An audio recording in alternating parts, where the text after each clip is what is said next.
Hello everyone, welcome to Anusha Tamil cafe. நம்ம இன்றைக்கி டேஸ்டியான பாலக் பன்னீர் எப்படி பண்ணலான்னு பார்க்கலாம். இது வந்து சப்பாத்தி, ரொட்டி, கீ ரைஸ் அந்த மாதிரி ரெசிபீஸ்க்கு வந்து பெஸ்ட்டு காம்பினேஷனாக இருக்கும். இது எப்படி பண்ணலான்னு பார்க்கலாம். வாங்க வீடியோக்குள்ளே போகலாம். அதுக்கு முன்னாடி இப்போ தான் என் வீடியோ ஃபஸ்ட் டைம் நீங்கள் பார்க்குறீங்கன்னா என் சேனலுக்கு சப்ஸ்கிரைப் பண்ணிட்டு லைக் பண்ணுங்கள், ஷேர் பண்ணுங்கள். பாலக் பன்னீர் பண்ணுறதுக்கு நான் இப்போ அரைக்கட்டு வந்து பழக்கீரை எடுத்து வச்சுருக்கேன்.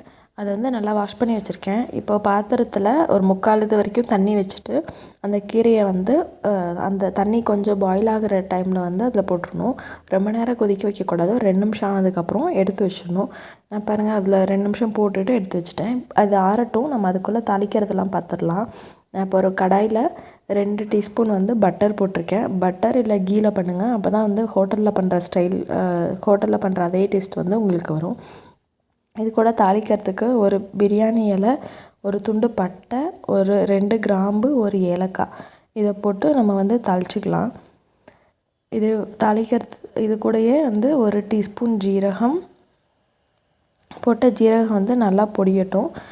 ஜீரகம் நல்லா பொரிஞ்சதுக்கப்புறமா ஒரு 6லேருந்து 7 பல் பூண்டை வந்து நல்லா உரிச்சிட்டு ஃபைனாக சாப் பண்ணி வச்சுருக்கேன்.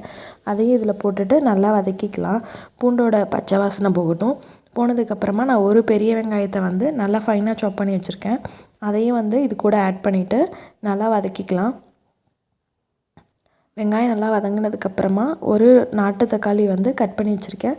அதையும் இது கூட போட்டு நம்ம நல்லா வந்து மேஷ் ஆகிற மாதிரி நல்லா வதக்கிக்கலாம்.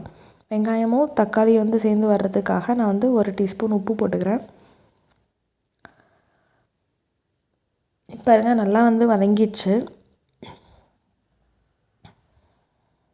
இந்த மாதிரி நல்லா வதங்கி வரட்டும். நம்ம வெங்காயம் வந்து மேஷ் பண்ணி இதை வந்து நீங்கள் அரைக்கிறதா இருந்தாலும் அரைச்சிக்கலாம். இல்லை அப்படியே நீங்கள் ஆனியன் சாப்பிட்றதுக்கு இஷ்டமாக இருக்குனாலும் அப்படியே விட்டுடலாம். இது கூட மசாலுக்கு நான் 1/2 டீஸ்பூன் மஞ்சத்தூள், 1 டீஸ்பூன் மிளகாத்தூள், 2 டீஸ்பூன் மல்லித்தூள், ஒரு சின்ன டீஸ்பூனில் கரம் மசாலா தூள் 1 டீஸ்பூன். நம்ம இப்போ கீரை எடுத்து வச்சுருந்தோம்ல, அது வந்து ஆறிடுச்சு. அதை மிக்ஸி பவுலில் மாற்றிட்டு அது கூட 3லேருந்து ஒரு 4 பச்சை மிளகா, ஒரு துண்டு இஞ்சி போட்டு நம்ம நல்லா ரொம்ப பேஸ்ட் மாதிரியே நல்லா அரைச்சிக்கணும்.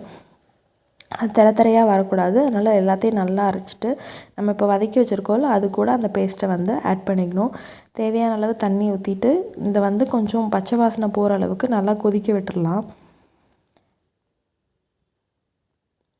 இது நல்லா கொதித்ததுக்கப்புறமா நான் இப்போ வந்து 200 கிராம் பன்னீர் எடுத்து வச்சுருக்கேன்.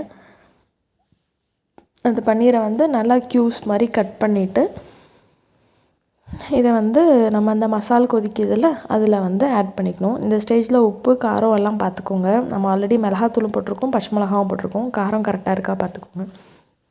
பன்னீர் வந்து ஒரு 5 மினிட்ஸ்லேயே வெந்துடும். 5 நிமிஷம் கொதித்ததுக்கப்புறமா நம்ம வந்து இறக்க வேண்டியதான். குழம்பு ரெடி ஆயிடுச்சு. இது ரொம்ப டேஸ்ட்டாக இருக்கும். நீங்களும் ட்ரை பண்ணி பாருங்கள். தேங்க்யூ ஃபார் வாட்சிங். Subscribe my channel.